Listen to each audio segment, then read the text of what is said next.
وَلَقَدْ يَسَّرْنَا الْقُرْآنَ لِلذِّكْرِ فَهَلْ مِن مُّدَّكِرٍ الحمد للہ وکفیٰ وسلام علی عبادہ الذین اصطفیٰ اما بعد فاعوذ باللہ من الشیطان الرجیم بسم اللہ الرحمن الرحیم الذی خلق السماوات والارض وما بینہما فی ستۃ ایام ثم استوى علی العرش الرحمن فصل بھی خبیرہ۔ وہ ذات ایسی ہے جس نے آسمان اور زمین میں اور جو کچھ ان کے درمیان میں ہے سب 6 روز میں پیدا کیا، پھر عرش پر قائم ہوا۔ وہ بڑا مہربان ہے، سو اس کی شان کسی جانے والے سے پوچھنا چاہیے جو جانتا ہو کہ اللہ کی کیا شان ہے۔ وَإِذَا قِيلَ لَهُمُ اسْجُدُوا الرَّحْمَنِ وَإِذَا قِيلَ لَهُمُ اسْجُدُوا لِلرَّحْمَنِ قَالُوا وَمَا الرَّحْمَنُ أَنَسْجُدُ لِمَا تَأْمُرُنَا وَزَادَهُمْ نُفُورًا۔ اور جب ان سے کہا جاتا ہے رحمان کو سجدہ کرو تو کہتے ہیں کہ رحمان کیا ہے، کیا ہم اس کو سجدہ کرنے لگیں کہ جس کو تم سجدہ کرنے کے لیے ہم کو کہو گے، اور اس سے ان کو اور زیادہ نفرت ہوتی ہے۔ سبحان ربک رب العزت عما یصفون وسلام علی المرسلین والحمد للہ رب العالمین۔ اللہم صلی علی سیدنا محمد وعلی آلہ وصحبہ وسلم۔ پارہ 19واں سورۃ الفرقان کی آیات مبارکہ 59 اور 60، یعنی کہ 2 آیات مبارکہ پڑھی گئی ہیں اور ان کا ساتھ ترجمہ کیا گیا ہے۔ جیسا کہ ہمارے گزشتہ دروس میں اللہ تعالیٰ کی کمال قدرت اور سنت کی بعض نشانیوں کا ذکر کیا گیا جن میں غور کرنے سے اللہ تعالیٰ کی توحید، اللہ کی بڑائی، اللہ کی بزرگی واضح طور پر ظاہر ہوتی ہے اور جن سے معرفت خداوندی حاصل ہوتی ہے۔ اللہ تعالیٰ کے وجود اور اس کی قدرت پر صاف دلالت کرتی ہیں۔ حق تعالیٰ کے اوپر ذکر کیے ہوئے بے شمار انعامات اور کمالات کا مقتضا تو یہ تھا کہ انسان اللہ تعالیٰ کی پرستش کرتا، اسی کو اپنا معبود سمجھتا، مگر بخلاف اس کے جیسا کہ گزشتہ آیات میں بتلایا گیا کہ کفار اور مشرکین اللہ کو چھوڑ کر وہ دوسری چیزوں کی پوجا کرتے ہیں۔ کوئی ستاروں کی پرستش کرتا ہے، کوئی سورج کی، کوئی آگ کی، کوئی بتوں کی، ہاتھ سے بنائے ہوئے بتوں کی، کوئی بڑی اللہ کی برگزیدہ شخصیتوں کی جو نہ ان کو نفع پہنچاتی ہے نہ نقصان پہنچاتی ہے۔ نفع اور نقصان صرف اللہ کے ہاتھ میں،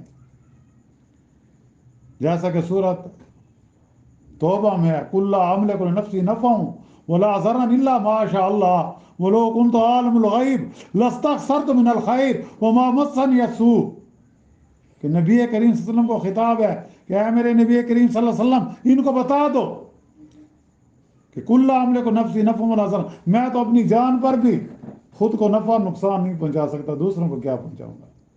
قُل لَا أَمْلِكُ لِنَفْسِي نَفْعًا وَلَا ضَرًّا إِلَّا مَا شَاءَ اللَّهُ، مگر جو اللہ چاہے۔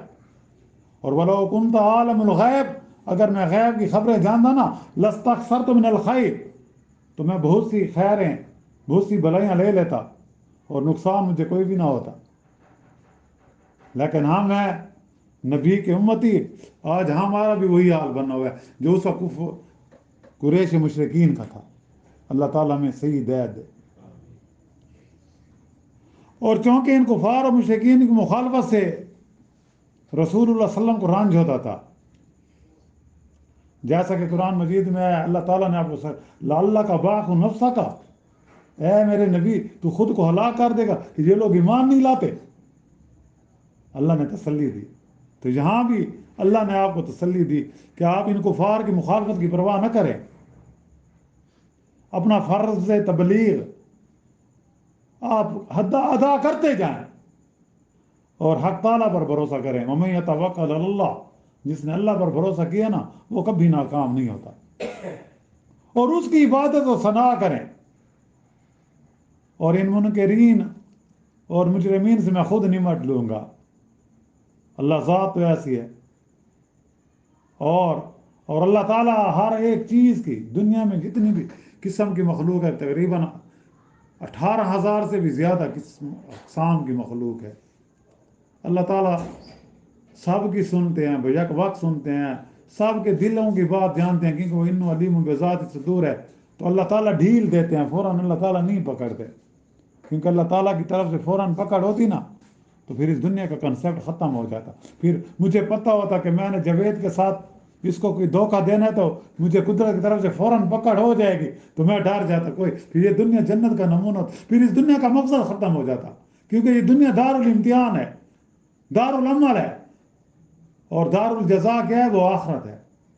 اور یہ مختصر سی زندگی ہے، عارضی زندگی ہے. یہاں ہم ایک ٹرائل کے لیے آئے ہیں، ایک مسافر ہیں کہ جس کا اسٹیشن آ جاتا ہے وہ اتر جاتے ہیں، اور جب ہمارا وقت پرواز آئے گا نا تو پھر ہمیں پتہ بھی نہیں ہوگا، ہم پڑے ہوں گے، فرشتے ہماری روحوں کو نکال کر لے جائیں گے.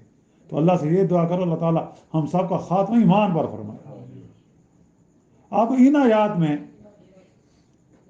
جو ابھی تلاوت ہوئی ہیں ان میں مزید توحید کا بیان کیا گیا کہ یہ ساری کائنات یعنی آسمان اور زمین اور جو کچھ ان کے درمیان ہے یہ سب اسی خالق اور مالک کے بنائے ہوئے ہیں. یہ سب کو یوں ہی آپ نہیں بن گیا، جس طرح یہ میٹیریلسٹ کہتے ہیں، مادہ پرست لوگ کہتے ہیں کہ یہ خود بخود وجود میں آ گیا. اور سائنس میں ڈارون کی تھیوری تو مشہور ہے، اب اس بدبخت سے پوچھنے والا نہیں ہے. انسان تو اشرف المخلوقات ہے، اس کی پیدائش تو ایک نبی سے ہوئی، اس نبی سے ایک سلسلہ چلا جس کا پتلا اللہ نے بنایا اور پھر احتراماً فرشتوں کو حکم دے کہ اس کو سجدہ کرو، اتنا مقام دیا، اور تم کہتے یہ بندر تھا، بیمانس تھا. جب سوچ پر تالے لگ جاتے تو آدمی اپنی طرف سے نظریات نکالتا ہے. بلکہ ساری کائنات اور اس کی ہر چیز کو بنانے والا، ایک نظام کے تحت قائم رکھنے والا، ان کو رفتہ رفتہ کمال پر پہنچانے والا ایک ہی اللہ ہے، جس کو ہم اس جسمانی آنکھ سے نہیں دیکھ سکتے، اس دنیا میں نہیں دیکھ سکتے. جیسا کہ حضرت موسیٰ علیہ السلام کے بارے میں کہ جب کوہ طور پر اللہ کے ساتھ ہم کلامی ہوئی تو کہنے لگے اللہ میں تیرا دیدار کرنا چاہتا ہوں. اللہ نے کہا تو دیدار اتنی تیرے اندر سکت نہیں ہے، اس درخت کو دیکھ، اگر اس درخت نے میرے جلوے کو برداشت کر لیا تو پھر تو میرا دیدار کر سکتا ہے، اگر اس نے میرا جلوہ برداشت نہیں کیا تو نہیں کر سکتا. جو ہی اللہ نے تجلی فرمائی حضرت موسیٰ علیہ السلام خوف کی وجہ سے بیہوش ہو گئے.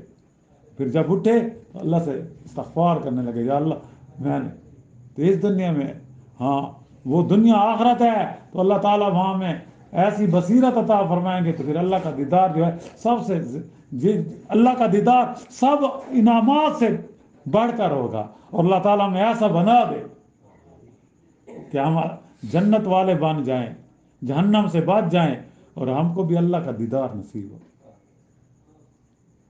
تو یہ آسمان اور زمین اور اس کے مدت بنانے کا اللہ نے ذکر کیا، یہ 6 دنوں میں بنائے، 6 ایام کہ 6 دنوں میں.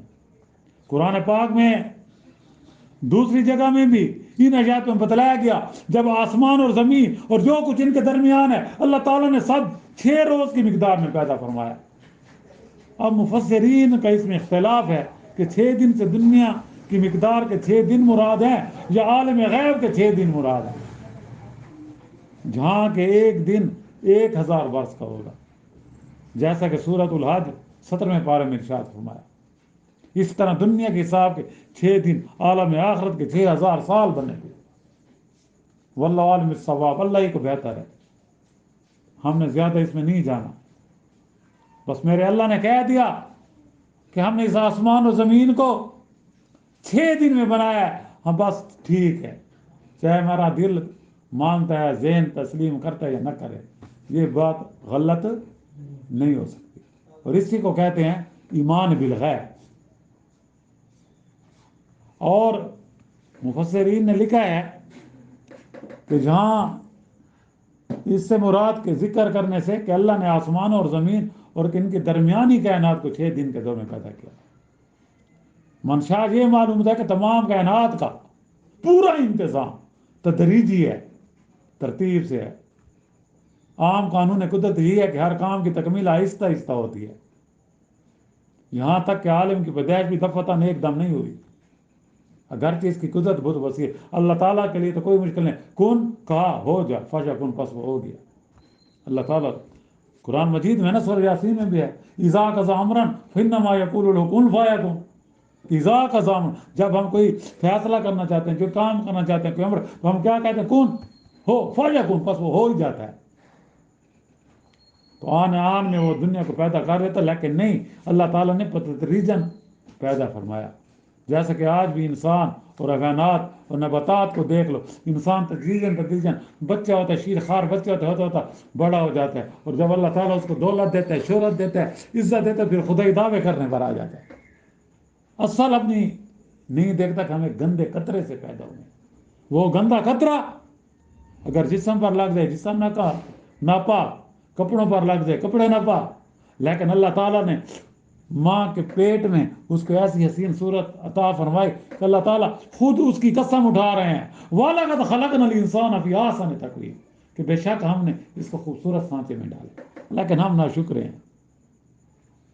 کیوں؟ اللہ نے خود کہا وَمَا قَدَرُ اللَّهَ حَقَّ قَدْرِهِ، کہ ہم نے اللہ کی قدر نہیں کی جیسی کرنی چاہیے تھی، تو اللہ تعالیٰ ہمیں اپنی قدر کرنے والا بنا رہا ہے۔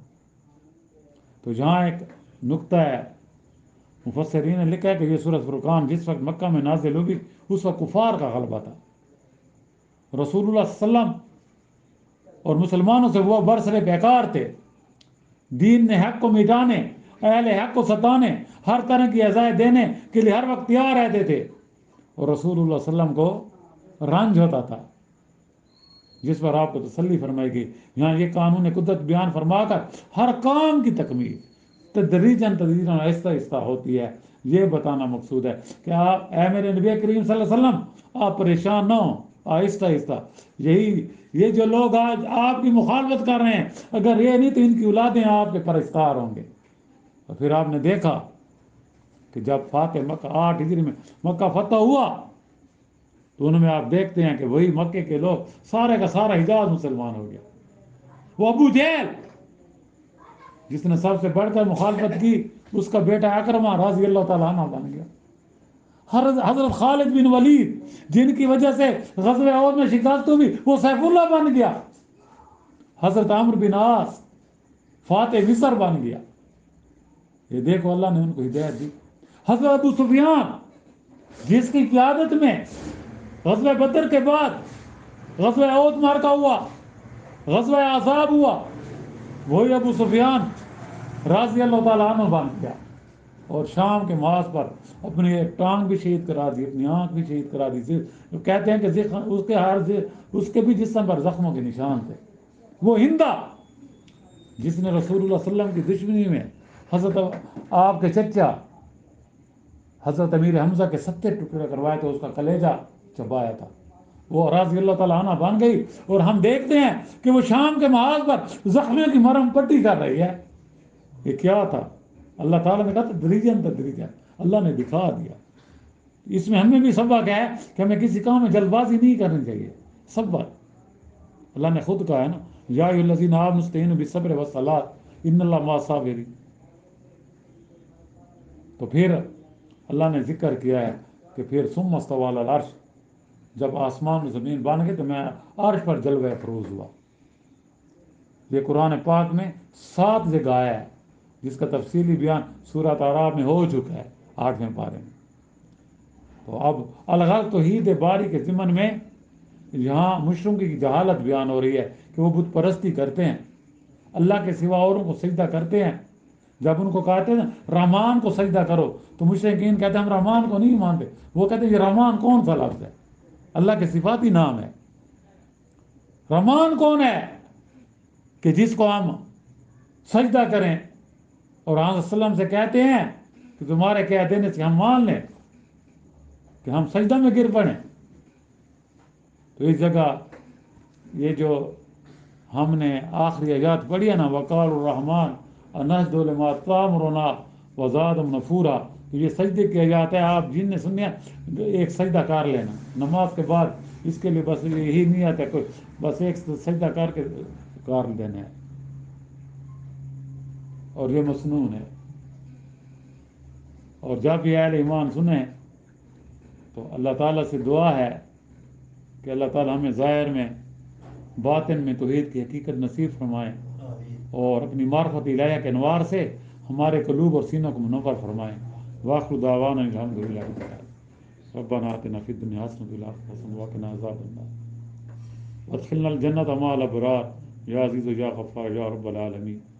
ربنا تقبل منا انک انت السمیع العلیم وتب علینا انک انت التواب الرحیم۔ صلی اللہ تعالی علی خیر خلق محمد وآلہ وصحبہ اجمعین برحمتک۔